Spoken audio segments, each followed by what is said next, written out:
સુરતથી સમાચાર શહેરમાં ભારે વાહનો સામે કાર્યવાહી માટી ભરીને જતા ટ્રકો સામે કાર્યવાહી પ્રફુલ્લ પાનસેરિયાના આદેશ બાદ પોલીસની કાર્યવાહી ટ્રક સંચાલકોને આકરો દંડ પણ ફટકારવામાં આવ્યો આરોગ્ય સાથે છેડા કરતા ટ્રક ચાલકો વિરુદ્ધ કાર્યવાહીનો દોર જોવા મળી રહ્યો છે।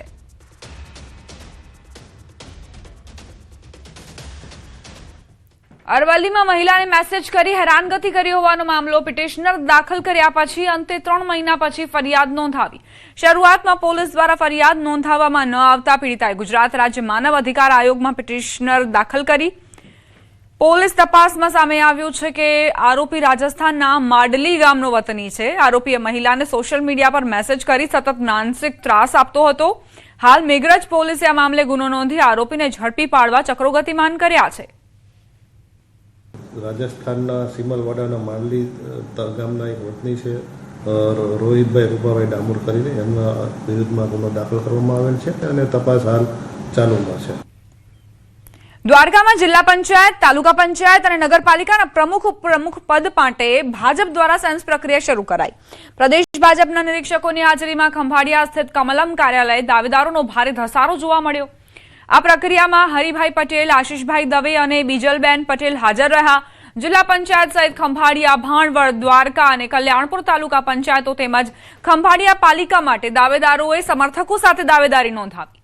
હવે અંતિમ નિર્ણય પર પ્રદેશ ભાજપ મોહર મારશે અને નવા ચહેરા કે અનુભવી નેતાઓને તક મળશે તે અંગે ચર્ચાઓ તેજ બની છે। ચૂંટણી પૂર્ણ થતા મહીસાગર જિલ્લા અને તાલુકા પંચાયતના હોદ્દેદારોની પસંદગી માટે ભાજપ દ્વારા સેન્સ પ્રક્રિયા હાથ ધરાઈ। મહીસાગરના લુણાવાડા સર્કિટ હાઉસ ખાતે પ્રદેશ નિરીક્ષકો દ્વારા સેન્સ પ્રક્રિયા હાથ ધરવામાં આવી। ચૂંટાયેલા પ્રતિનિધિઓ મોટી સંખ્યામાં હાજર રહ્યા। મહીસાગર જિલ્લા પંચાયત અને 8 તાલુકા પંચાયતમાં ભગવો લહેરાયો છે। પિયુષ દેસાઈ, પૂર્વ ધારાસભ્ય રાજેન્દ્રસિંહ કુંવર અને પ્રદેશ કારોબારી સભ્ય અસ્મિતાબેન સિરોયા દ્વારા પ્રતિનિધિઓને સાંભળવામાં આવ્યા। પંકજભાઈ દેસાઈ, અસ્મિતાબેન સિરોયા અને રાજેન્દ્રસિંહ કુંવર અત્યારે મહીસાગર જિલ્લામાં છે અને દરેક તાલુકાના જે દાવેદાર છે પ્રમુખ માટેના તમામ ઉમેદવારને તેઓ સાંભળશે। કોંગ્રેસ હવે પરાજય પર મંથન કરશે। કોંગ્રેસને મળેલા નિરાશાજનક ચૂંટણી પરિણામોને લઈ પાર્ટી દ્વારા વ્યાપક મંથનની શરૂઆત કરાઈ છે। પ્રદેશ પ્રમુખ અમિત ચાવડાની અધ્યક્ષતામાં બેઠકની શરૂઆત કરાઈ। આ અંગે કોંગ્રેસ પ્રદેશ અધ્યક્ષ અમિત ચાવડાએ માહિતી આપતા જણાવ્યું કે 6 મે સુધી ઝોન વાઇઝ દક્ષિણ, ઉત્તર ગુજરાત, મધ્ય ગુજરાત અને સૌરાષ્ટ્ર ઝોનના પદાધિકારીઓ સાથે ચર્ચા કરાશે। આ બેઠકોમાં જિલ્લા પ્રમુખો, વિપક્ષ નેતાઓ, નિરીક્ષકો અને પ્રભારીઓ હાજર રહી વિસ્તારોમાં થયેલા પરાજય અંગે વિગતવાર રિપોર્ટ રજૂ કરશે અને હારના કારણોનું વિશ્લેષણ કરી આગળની રણનીતિ ઘડવામાં આવશે। ઉપરાંત મતોના વિભાજનને લઈને ચાવડાએ કહ્યું કે જનતા ઘણો આક્રોશ વ્યક્ત કરી રહી હતી પરંતુ પરિણામ વિપરીત આવ્યા। મતોના વિભાજનના કારણે જીત મળી છે એટલું જ નહીં, રાજ્યમાં ફક્ત 2 પાર્ટી વચ્ચે જે લડાઈ છે તે પણ સાબિત થયું। અન્ય પાર્ટીઓને એટલી અસર નથી થઈ। અન્ય પાર્ટીઓને રાજ્યની જનતાએ સ્વીકારી નથી। આ ચારેય ઝોનની સમીક્ષા કરવામાં આવશે। ચારેય ઝોનમાં જે મત મળ્યા છે એનું એનાલિસિસ પણ કરવામાં આવશે। જ્યાં પણ સંગઠનમાં ત્રુટિઓ રહી ગઈ, સંગઠનમાં જવાબદાર લોકોએ કામ નહીં કર્યું હોય, કોઈ એન્ટી પાર્ટી એક્ટિવિટીમાં ભાગ લીધો છે, એવા તમામ લોકો સામે આ સમીક્ષા બેઠક બાદ પગલાં પણ લેવામાં આવશે। સંગઠનમાં પણ ફેરફાર થશે। સાથે સાથે અનેક જગ્યાએ જે ખોટી પ્રેક્ટિસ કરીને ભારતીય જનતા પાર્ટીના ઉમેદવારો જીત્યા છે એને પણ ખુલ્લા પાડીશું। જે અધિકારીઓ, જે પોલીસ તંત્રના લોકોએ ભારતીય જનતા પાર્ટીનો હાથો બનીને કામ કર્યું છે એના પણ પુરાવા જ્યાં જ્યાં મળ્યા છે એની સામે પણ આવનારા દિવસોમાં કાયદેસરની કાર્યવાહી પણ કરીશું। સ્થાનિક સ્વરાજની ચૂંટણીમાં સમગ્ર રાજ્ય સાથે વલસાડ જિલ્લામાં પણ કોંગ્રેસને કરારી હારનો સામનો કરવો પડ્યો। આ હાર બાદ પ્રદેશ કોંગ્રેસે સમીક્ષા અભિયાન શરૂ કર્યું છે પરંતુ શરૂઆતથી જ પાર્ટીમાં આંતરિક મતભેદ સામે આવી રહ્યા છે। કોંગ્રેસના અગ્રણી ગૌરવ પંડ્યાએ સમીક્ષા પ્રક્રિયા પર સવાલ ઉઠાવતા સોશિયલ મીડિયા પર કટાક્ષ કર્યો અને પાર્ટીના ભવિષ્ય અંગે ગંભીર ટિપ્પણીઓ પણ કરી। હાર માટે કોંગ્રેસના જવાબદારી સમજીને પ્રદેશ પ્રમુખને રાજીનામું આપવું જોઈએ તેવી માંગ કરી। તેમના આ નિવેદન બાદ કોંગ્રેસમાં ખળભળાટ મચી ગયો। પ્રદેશ કોંગ્રેસ સમિતિના અધ્યક્ષ સહિતનું આખું જ માળખું જેને આ જવાબદારી સોંપવામાં આવેલી હતી એ નિષ્ફળ ગયા છે અને એટલે એમણે પોતાનું પદ ખાલી કરવું જોઈએ. પ્રદેશ પ્રમુખ રાજીનામું ન આપે તો કોંગ્રેસ તેના પરિણામો ભોગવવાની તૈયારીમાં રહે, બીજું તો શું કરી શકે.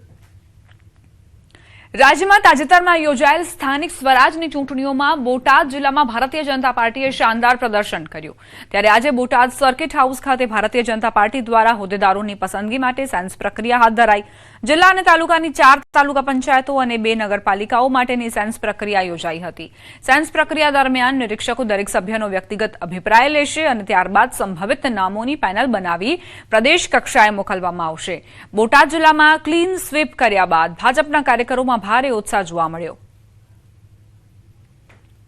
અને આગામી દિવસોમાં મુખ્ય સ્થાન માટે જે કંઈ પણ રોટેશનો આવેલા છે, બોટાદની 4 તાલુકા પંચાયત હોય, જિલ્લા પંચાયત હોય અને 2 નગરપાલિકા, એ લોકોને સાંભળી અને ત્યારબાદ પ્રદેશ મંડળની અંદર તેનો નિર્ણય કરવામાં આવશે.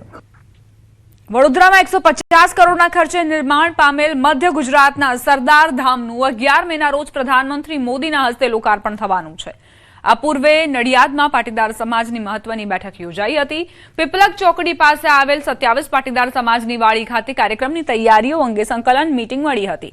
મધ્ય ગુજરાતમાંથી વધુમાં વધુ લોકો કાર્યક્રમમાં જોડાય તે માટે આગેવાનોએ વિસ્તૃત ચર્ચા કરી. ધારાસભ્ય પંકજ દેસાઈ અને ખેડા જિલ્લા ભાજપ પ્રમુખ નયનાબેન પટેલ ખાસ ઉપસ્થિત રહ્યા. પ્રધાનમંત્રીના કાર્યક્રમને સફળ બનાવવા અને પરિવહનની વ્યવસ્થા અંગે ઊંડાણપૂર્વક ચર્ચા કરાઈ. ભાવનગર શહેર ભાજપ કાર્યાલય ખાતે મહાનગરપાલિકાના હોદ્દાઓ માટે સેન્સ પ્રક્રિયા હાથ ધરાઈ.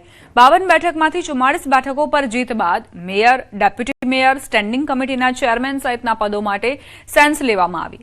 પ્રદેશ સંગઠનના પૂર્વ મહામંત્રી કેસી પટેલની અધ્યક્ષતામાં યોજાયેલી આ પ્રક્રિયા બાદ 15 એપ્રિલે અસાધારણ સભામાં હોદ્દાઓની જાહેરાત કરાશે.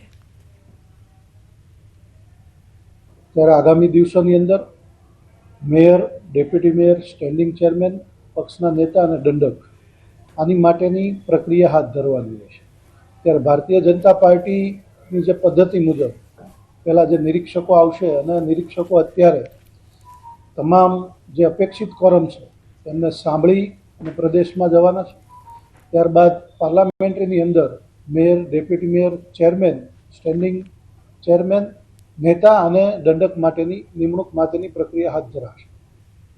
ગુજરાતમાં સ્થાનિક સ્વરાજની સંસ્થાઓમાં સત્તાધીશોની નિમણૂક કરવા માટે ભાજપ દ્વારા કવાયત તેજ કરાઈ.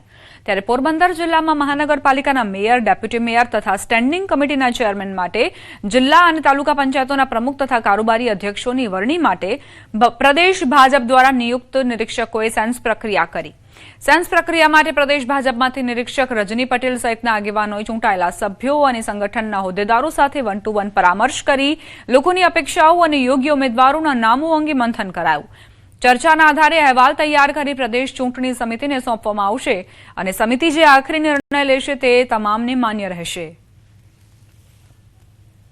કોર્પોરેશન હોય કે નગરપાલિકા હોય, જિલ્લા પંચાયત, તાલુકા પંચાયત, આ બધામાં એના પ્રમુખ, કારોબારી અધ્યક્ષ આ બધાની નિમણૂક કરવાની થતી હોય. સમગ્ર રાજ્યમાં અત્યારે ચૂંટાયેલા સભ્યો અને સંગઠનને સાંભળીને રાજ્યના ચૂંટણી સમિતિ સુધી એક માહિતી આપવાની હોય છે. ગુજરાત રાજ્યના ચોથા નાણાં પંચના ચેરમેન યમલ વ્યાસે નર્મદા જિલ્લાના એકતાનગર ખાતે આવેલા વિશ્વ પ્રસિદ્ધ સ્ટેચ્યુ ઓફ યુનિટીની ભાવપૂર્વક મુલાકાત લીધી. તેમણે સરદાર વલ્લભભાઈ પટેલને પુષ્પાંજલિ અર્પણ કરી અને દેશની એકતા અને અખંડિતતા માટે તેમના યોગદાનને યાદ કર્યું. સ્ટેચ્યુ પરિસરમાં આવેલ પ્રદર્શન ગેલેરીમાં સરદાર સાહેબના જીવન ચરિત્ર અને ભારતના એકીકરણના ઐતિહાસિક પ્રસંગોની માહિતી મેળવી. હૃદય સ્થળ વ્યૂ ગેલેરી પરથી સરદાર સરોવર ડેમ અને નર્મદા નદીના નયનરમ્ય દ્રશ્યો નિહાળી તેઓ પ્રભાવિત થયા અને ત્યાંની સ્વચ્છતા અંગે પ્રશંસા કરી.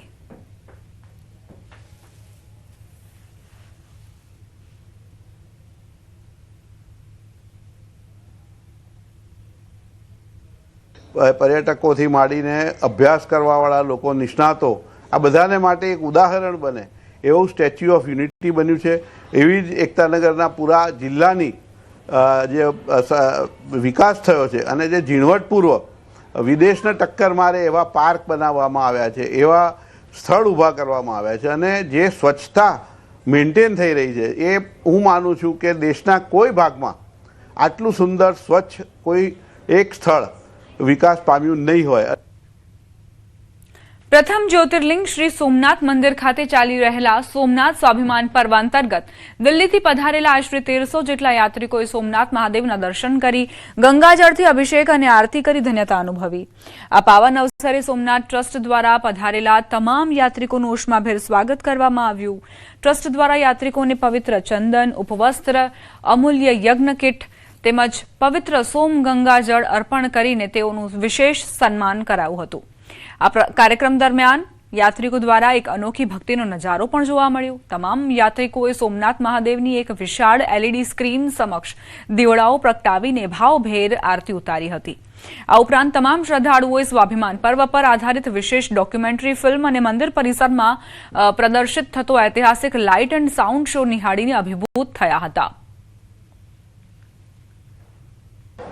गुजरात सरकार और सोमनाथ का ट्रस्ट जो है उन्होंने जिस तरह से इस पूरा वर्णन दिखाया है सोमनाथ मंदिर का शुरू से लेकर के अंत तक, किन किन लोगों ने इस पर आक्रमण किया, कितना कितना यहाँ से धन और वैभव लूट करके ले गए, लेकिन फिर भी उसके बाद भी कुछ महापुरुषों ने इसका जीर्णोद्धार किया और इसको पुनः स्थापित किया. भव्यता इसकी वो ही बनी रही आज तक. दिल्ली सरकार की थी अभी यात्रा का. अभी इस समय हमें सोमनाथ में जब आए हैं तो यहाँ के प्रशासन द्वारा, सोमनाथ मंदिर ट्रस्ट द्वारा जिस ढंग से भव्य व्यवस्था और लाइटिंग का हमने दिया, तो ये अलौकिक दृश्य देख के हम बहुत इसके लिए मतलब क्या कह सकते हैं, हमें दिल से कितना अच्छा लगा. भाव विभोर वाली जो ये लाइटिंग हमें लगी, इसके लिए गुजरात सरकार का और तमाम उन कार्यकर्ताओं का और दिल्ली सरकार का बहुत बहुत धन्यवाद. यहाँ सोमनाथ मंदिर का जो ट्रस्ट है उन लोगों की व्यवस्था बहुत ही अच्छी और बिल्कुल व्यवस्थापित है, क्योंकि यहाँ पर लाइनों से लेकर पानी की व्यवस्था, लाइन की व्यवस्था, प्रसाद वितरण और आरती के लिए स्पेशल दिल्ली वालों के लिए जो आयोजन किया गया है वो बहुत ही भव्य तरीके से किया गया है. साथ ही उनके लिए डॉक्यूमेंट्री शो और जो लेजर शो है सारे उनकी पूरी व्यवस्था है. हम लोगों को बिल्कुल VIP ट्रीटमेंट दिया गया है. જામનગર હવે માત્ર છોટી કાશીના ઉપનામ સુધી સીમિત નથી રહ્યું, પરંતુ વિકાસના નવા શિખરો સર કરી નવી ઓળખ બનાવી રહ્યું છે. શહેરના આંતરમાળખાને મજબૂત બનાવવા માટે કરોડોના પ્રોજેક્ટ્સ કાર્યરત છે. લાલપુર અને ઠેબા ચોકડી પર બની રહેલા ફ્લાયઓવર બ્રિજ ટ્રાફિક સમસ્યાનો ઉકેલ લાવશે. વિશાળ સ્પોર્ટ્સ કોમ્પ્લેક્સ અને 1250ની બેઠક ક્ષમતા ધરાવતું આધુનિક ઓડિટોરિયમ શહેરને નવી ઊંચાઈ આપશે. સ્માર્ટ સિટી મિશન હેઠળ આશરે ₹1200 કરોડના પ્રોજેક્ટ્સ કાર્યરત છે. બીજી તરફ આગામી 25 વર્ષની જરૂરિયાતોને ધ્યાનમાં રાખીને તૈયાર કરાયેલો દીર્ઘકાલીન રોડમેપ જામનગરના ભવિષ્યને સુરક્ષિત કરશે.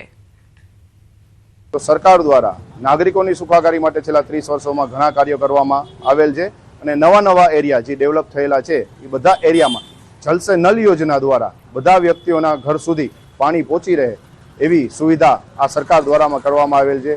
અને આ રીતે જોવા જઈએ તો પાછલા 30 વર્ષોમાં આપણું શહેર બધા મહાનગરોની હરોળમાં આવી રહ્યું છે. નગરના વેપારીઓ કે ઉદ્યોગકારોને જરૂરિયાત મુજબની સગવડતાઓ કે એના પ્રશ્નોને વાચા આપવાનું પણ કેન્દ્ર સરકારે યોગ્ય પ્રતિનિધિ દ્વારા કરવામાં આવે છે. જ્યારે PM આવાસ યોજના હેઠળ પણ જામનગરના નાના માણસોને લગભગ ઘણા લોકોને ઘરો મળ્યા છે.